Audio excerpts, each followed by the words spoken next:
Okay, so in this video, I'm gonna show you a few ways you can improve your poster. And also, it's a new year, so happy new year! And don't be mad if you already know some of this stuff. If you know it, that's great, but many people might not know. So, I'm making this video. I'm gonna load up a map so I can show. Stage. Okay, so motion editor. Alright. As usual, I'm gonna put on a camera here, because I like to do that, and switch to it on the second viewport, like that. So I have the camera here, and my work camera here. Anyway, I'm gonna put down a character here, so Inkling girl, there, nothing special. First of all, I'm not calling anyone out, of course. I've just seen a lot of people not really paying attention to how they set up the camera when making the poster. So let's say they have their character here, and then they just place it here, like that, and call it a day. But you can do so much more with it. Make the camera angle more interesting. You can also change the FOV to make it a lot more interesting as well. Maybe zoom in a bit more by scrolling, or go here lenses and switch here.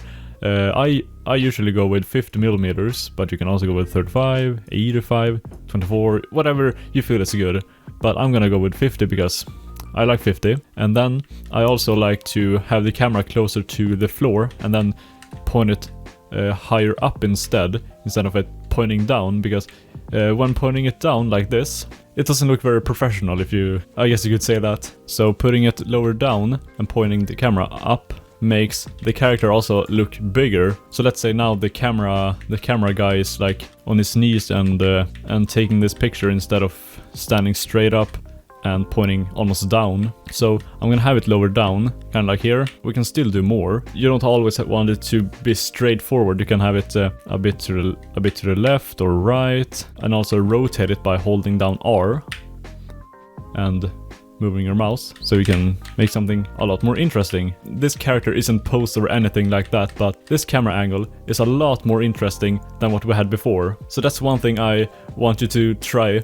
If you don't mess with the camera a lot, I want you to try to mess with the camera to see what looks good. And also, when doing the lighting, I also seen many people not really caring. I'm guilty of this as well. I've seen a lot of people not caring about the bloom here. You see, it's you see the glow where it's bright. I've seen many have it at default where it's quite intense. It is fine to have it intense, I'm not saying that. I'm just saying you need to know when it fits or not. So let's say if we turn down the bloom, where is it? Oh yeah, it's on camera, here. Bloom scale.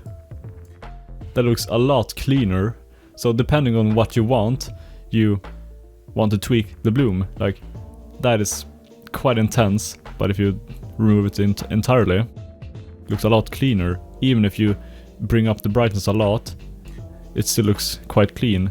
So maybe you want the light coming from this angle. If I would have the bloom at the default, it will look... Sometimes you want this, but I think it actually gives that SFM look.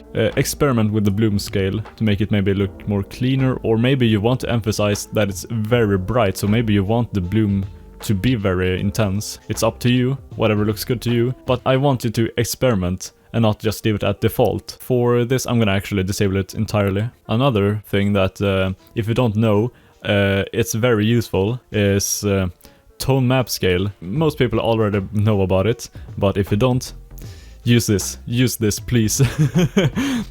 It changes how bright, the scene is. If you want a dark poster but the map is very bright, you can just turn down the tone map scale and make it quite dark. And then you can up the brightness of your lighting to make it kind of interesting. So maybe I want this light to be kind of red, like that. Then I'll add some blue lights here, increase the FOV of them. Maybe I'll put down another blue light and make this one even more blue. You just have to experiment a lot, play around with light and see what looks good. And also, this video is kinda jumping back and forth all the time now, but one thing also, if we add a new light again, right click and where is it?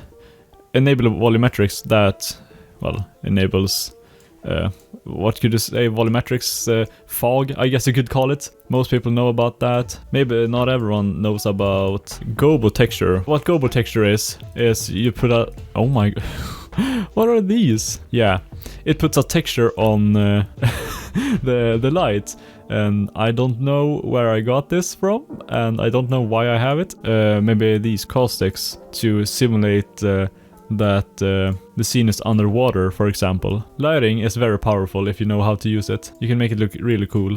Before rendering, you always want to right-click, render settings, and set this to 1024 to remove the grain. You see here it's quite grainy, and that will remove it. And now for the most important part of this video, in my opinion. If you're happy with your work, you don't want anyone to steal it.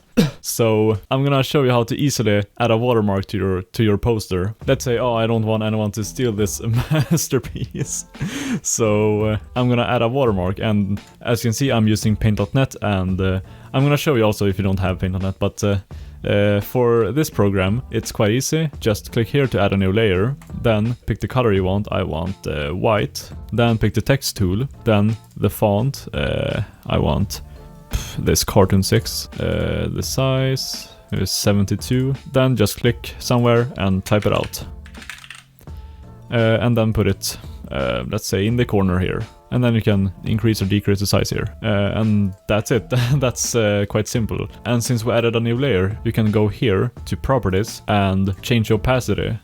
So it can be transparent. But if you don't have paint.net, it is free to download, but let's say you don't have it and don't want to bother downloading it for some reason, you can also do it in MS Paint. I'm on Windows 11, so it looks a bit different, but it's still the same program. So here we have it, and if you have never used MS Paint before, what the hell?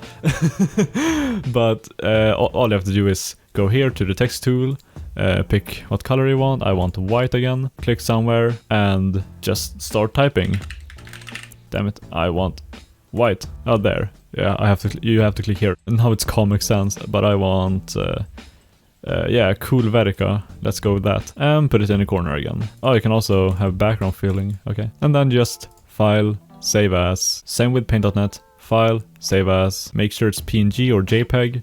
And name it whatever you want. Flatten, and there you go. And the last thing I want to tell you before ending the video is challenge yourself this year. If you're watching this video and you're making art, challenge yourself. Try to make your art even better this year. Probably none of these tricks are specifically for you, but for beginners in SFM, I hope they were useful. And for you that have used SFM for a while, you probably know about everything already that I showed in the video, but remember that many people don't, that have only used SFM a couple times, or maybe they have used SFM for a while but never went out of their comfort zone to try new stuff and try to improve their art. So for this year, I wanted to try to make your art as good as possible, and it doesn't matter how, but just try to improve it in any way. And I'm also gonna challenge myself as well. So that's it for the video. I have no idea how I'm gonna make this into a good video, but I hope I did.